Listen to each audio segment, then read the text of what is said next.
meu nome é Henrique Girão, sou investigador na Faculdade de Medicina e trabalho essencialmente na área cardiovascular. Mas, em boa verdade, o que o nosso grupo está interessado é em perceber como é que os sistemas ou os organismos vivos comunicam, nomeadamente como é que as células trocam informações entre si e de que forma é que, se estes processos de comunicação estiverem comprometidos, de que forma é que isto pode contribuir então para o desenvolvimento de doenças, nomeadamente e em particular no caso do coração. As células utilizam diversos mecanismos para trocar mensagens, digamos, e à semelhança daquilo que acontece com os organismos mais complexos, nomeadamente com as pessoas,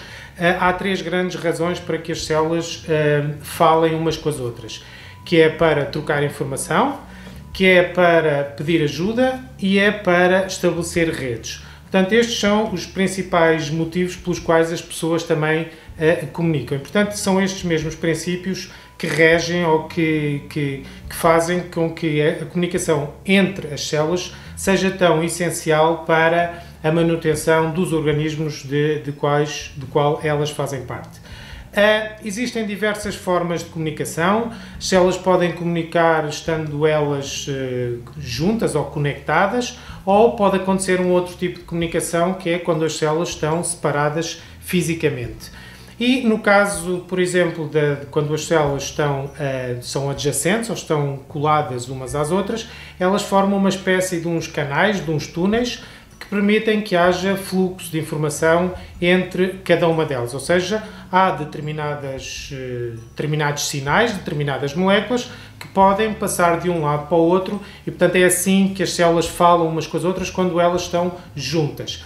Estas células podem também comunicar de uma forma, digamos, à distância e, neste caso, naturalmente, as estratégias têm que ser distintas. E isto pode acontecer de formas muito variadas, nomeadamente através de pequenas partículas que são solúveis, que podem caminhar entre o espaço que separa as células, ou podem também ser transportadas esta mesma informação dentro de uma espécie de pacotes de informação, chamadas vesículas extracelulares, porque existem fora das células, e portanto estas vesículas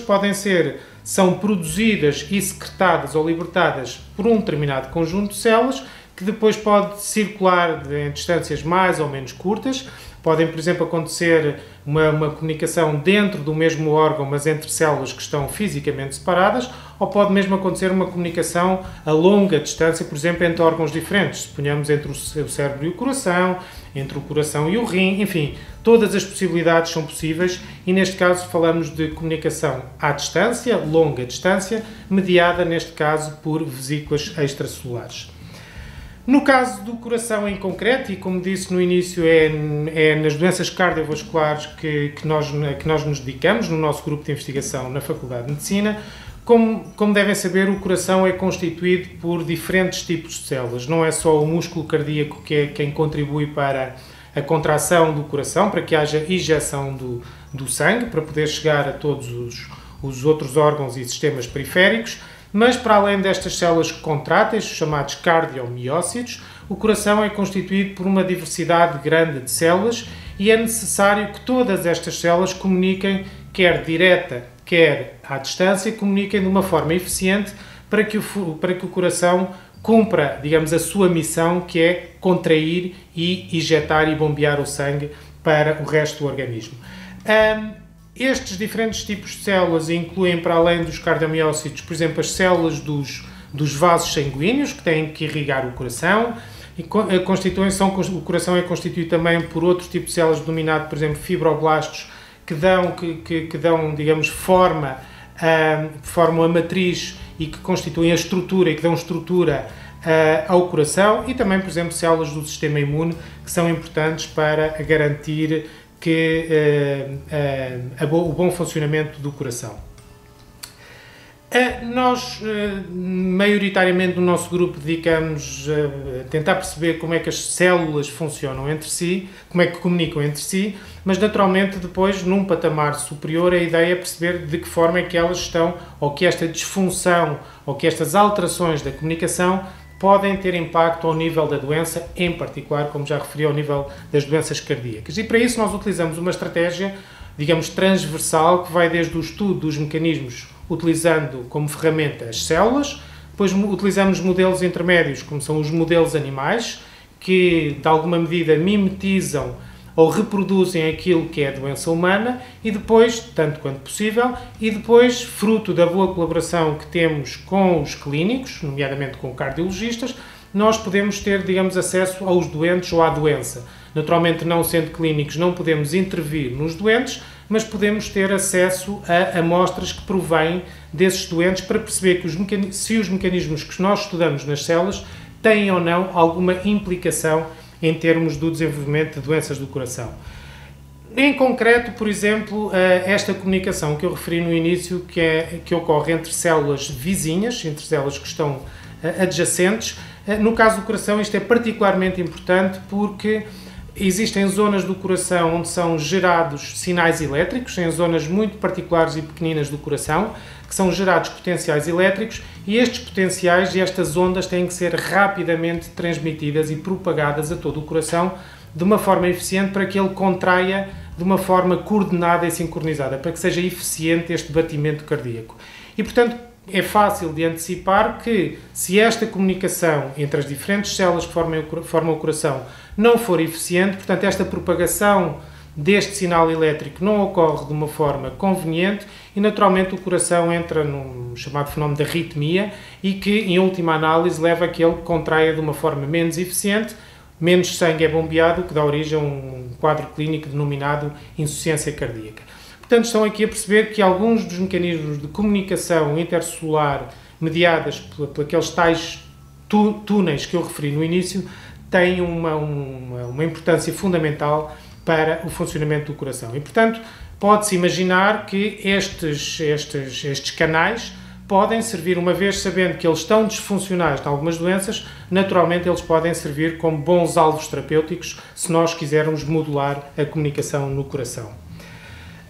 E, de facto, alguns resultados do nosso grupo demonstraram que, no caso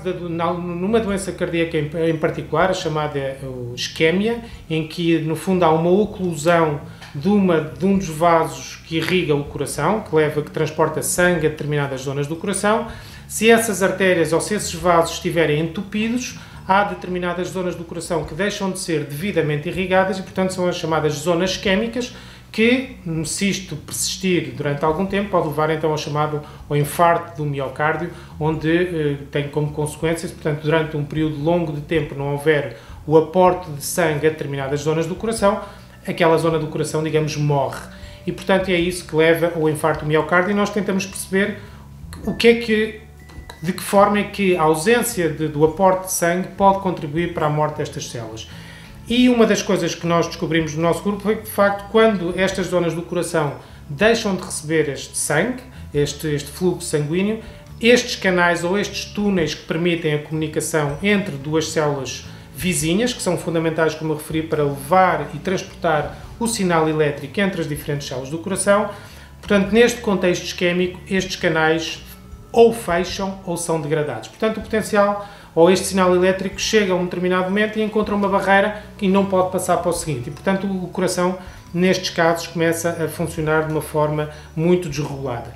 Para além desta comunicação entre células adjacentes, como eu referi, também existe uma comunicação, então, à distância, mediada por vesículas extracelulares. Isto é um tema que está, de facto, muito na moda, porque estas vesículas podem ser isoladas na grande maioria dos fluidos biológicos e de fácil acesso, como por exemplo a urina, o sangue ou a saliva, as lágrimas, etc. E, portanto, nós podemos ir à procura destas vesículas nestes fluidos biológicos e perceber se a composição ou o conteúdo destas vesículas de alguma forma reflete a presença da doença. Ou seja, podem funcionar como uma espécie de biomarcadores. Podem também ser utilizados como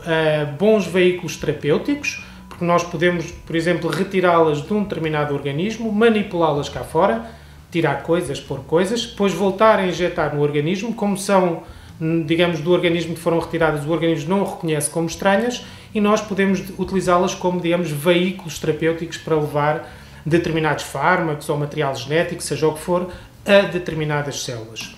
E nós, que ao longo dos últimos anos, no nosso grupo, temos dedicado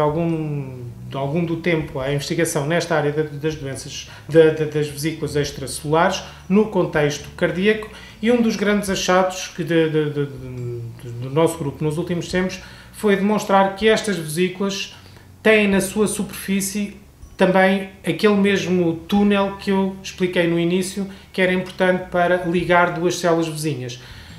Nesse contexto, o túnel era importante para a comunicação célula-célula. A presença deste mesmo canal ou túnel na superfície das vesículas faz com que se facilite, digamos, o descarregamento do conteúdo destas vesículas quando estas vesículas chegam a uma célula-alvo. Naturalmente, pode-se imaginar um conjunto de potenciais terapêuticos que isto permite, nomeadamente podemos carregar estas vesículas com determinadas drogas com efeito terapêutico, e desta forma podemos, de alguma maneira, melhorar ou aumentar a libertação deste conteúdo farmacológico nas células-alvo. Para além disso, e nós demonstramos de facto, por exemplo, no contexto tumoral, nós podemos carregar, digamos, estas vesículas com drogas antitumorais, e a presença deste túnel, ou deste canal na superfície das vesículas aumenta o seu potencial terapêutico. Para além disso, quisemos também saber de que forma é que estas vesículas estão envolvidas na comunicação entre diferentes células do coração. E para explicar de uma forma muito sucinta, nós demonstramos que estas vesículas, quando são libertadas por células que são sujeitas à doença, nomeadamente à doença isquémica, elas são libertadas pelos tais cardiomiócitos, que é a célula contrátil do coração, e elas depois caminham um determinado percurso, fazem um determinado percurso e depois são, digamos, tomadas por outras células, chamadas células-alvo. E consoante as células que recebem estas vesículas, nós temos efeitos diferentes. Por exemplo, e só para dar um exemplo, se estas células produzidas por células cardíacas forem tomadas por células endoteliais, que são as células que formam os vasos, estas células produzidas por cardiomiócitos em isquémia podem promover a formação de novos vasos. Portanto, estamos a imaginar o potencial tremendo que isto tem em termos terapêuticos, se nós quisermos promover a formação de novos vasos. Bastante para isso, foi isso que nós fizemos, por exemplo, em ratinhos, foi injetar algumas destas vesículas, que nós produzimos em laboratório, injetamos no coração do ratinho e conseguimos ver a produção de novos vasos. Portanto, se houver doenças caracterizadas por uma diminuição da formação de vasos, talvez esta seja uma boa abordagem terapêutica, uma estratégia terapêutica para promover ou fomentar a formação de novos vasos. Sabemos também o que é que estas vesículas levam lá dentro que permite ou que estimula a formação destes novos vasos e, portanto, naturalmente isto aumenta o potencial terapêutico porque nós sabemos exatamente quais é que são os responsáveis por este efeito terapêutico. Dar um outro exemplo que é, no caso, eu tenho estado a descrever sempre entre células do coração, mas temos alguns trabalhos a demonstrar também a comunicação no contexto cardiovascular entre diferentes órgãos, por exemplo, no caso concreto, entre o pulmão e o coração. E sabemos que há algumas doenças, a hipertensão pulmonar, por exemplo, onde a comunicação mediada por estas vesículas faz com que alterações ao nível do pulmão sejam transmitidas ao coração e isto depois tem consequências no coração, nomeadamente, neste caso, uma hipertrofia de uma parte concreta do coração, o ventrículo direito, que vai fazer com que ele tenha menos força para contrair. E, naturalmente, se é importante e se tem vantagens esta presença desta proteína, deste canal nas vesículas, o que fomos fazer a seguir era perceber como é que ela é incorporada nas vesículas para que depois possamos aumentar ou estimular a sua incorporação se ela, de facto, tiver potencial terapêutico. E o que nós demonstramos foi que, de facto, nós conhecemos neste momento, sabemos quais é que são os sinais, quais é que são os mecanismos que promovem a ida desta proteína para as vesículas, quando elas estão a ser produzidas e depois são libertadas, e sabemos também, isto é um aspecto interessante, que é num contexto de doença, nomeadamente na isquémia, a quantidade desta proteína que forma os canais nas vesículas que existem em circulação diminui drasticamente. E isto nós que provamos, e aqui era isto que eu gostava de realçar, este trabalho translacional, ou seja, que nós começámos na bancada, percebemos o que é que acontece quando as células são sujeitas então a estas condições experimentais que mimetizam ou reproduzem a isquémia. Depois utilizamos modelos animais, onde sujeitamos os modelos animais a infarto do miocárdio, e depois utilizamos amostras humanas, no caso concreto de amostras de sangue periférico, onde fomos avaliar o conteúdo destas vesículas. E, portanto, nós podemos verificar que em doentes com infarto agudo do miocárdio, o conteúdo destas vesículas é diferente, o que eventualmente poderá permitir abrir novas portas para a identificação de um novo marcador de doença para poder ser utilizado em contexto clínico. Mas aqui o que eu gostava de realçar é, de facto, esta transversalidade da investigação que nós fazemos, desde o estudo dos mecanismos ao nível muito básico, utilizando modelos intermédios, modelos animais de doença e culminando na clínica e na colaboração com os clínicos. Para terminar, então,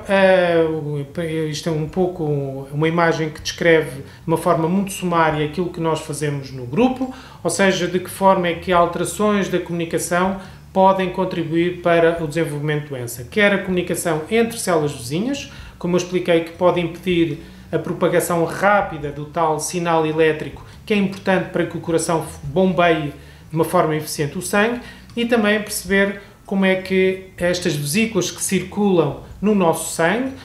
o seu conteúdo pode ser diferente